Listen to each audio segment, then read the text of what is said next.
দিনটি ছিল 16ই ডিসেম্বর। আজকে হঠাৎই প্ল্যান হলো যে অনেক দিনের যেটা ইচ্ছে সেই জায়গায় আজকে যাব। স্নান, পুজো, রান্না সবকিছুই কমপ্লিট। মেয়েকে নিয়ে কবিতা এখন ঘুমাবে, আমি আর আমার বরমশাই এখন চলে যাব। কোথায় যাচ্ছি ভিডিওটা দেখতে দেখতে তোমরা কিন্তু গেস করো। ঝটপট কিন্তু রেডি হওয়ার পালা। যতই রোদ উঠুক না কেন গাড়িতে চড়লে কিন্তু আমাদের একটা হালকা ঠান্ডা অনুভব হয়। তার জন্য এই পাতলা সোয়েটারটা আমার গতবার কেনা, আর এটা আমার ভীষণ পছন্দের। সাথে কিন্তু আমার সালোয়ারটাও আমার ভীষণ পছন্দের, মিন্ত্রার থেকে নিয়েছি। তো চলো এবার রেডি।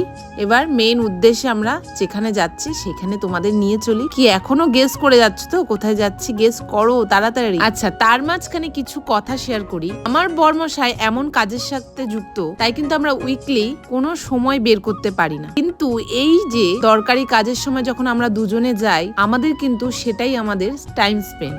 আমার বেশ সেটা ভালোও লাগে। এবার তোমাদের বলে দিই আমরা কোথায় যাচ্ছি। আমরা আমার মেয়ের স্কুলের অ্যাডমিশনে এসেছি। তোমরা এবার ভাবছো এতটুকু বাচ্চার আবার অ্যাডমিশন?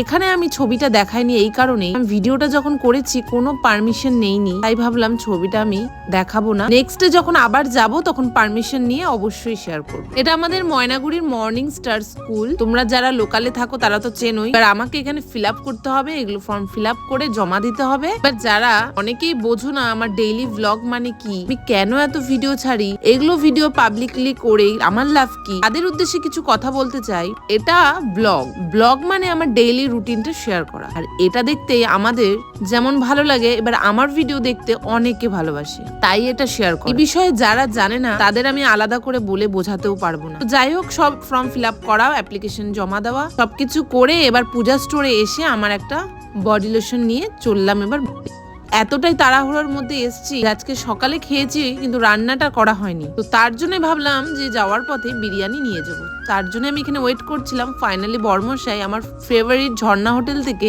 বিরিয়ানি নিয়ে এলো। এবার যেতে যেতে ওকে বলছিলাম যে তুমি 1 প্লেট নিয়েছো তো? ও বলছে না, হাফ প্লেট কি আমার আর কবিতার হবে? তোমরাই বলো। তারপরে যাওয়ার পথে আরেকটা দোকান আরো হাফ প্লেট নিল। যেখান থেকেই খাই না কেন আমার কাছে ঝর্ণা হোটেল বেস্ট। বাড়ি যাওয়ার পরে দুটোর কোয়ান্টিটি অনেকটাই ডিফারেন্স। ওই যে বললাম ঝর্ণা হোটেল বেস্ট।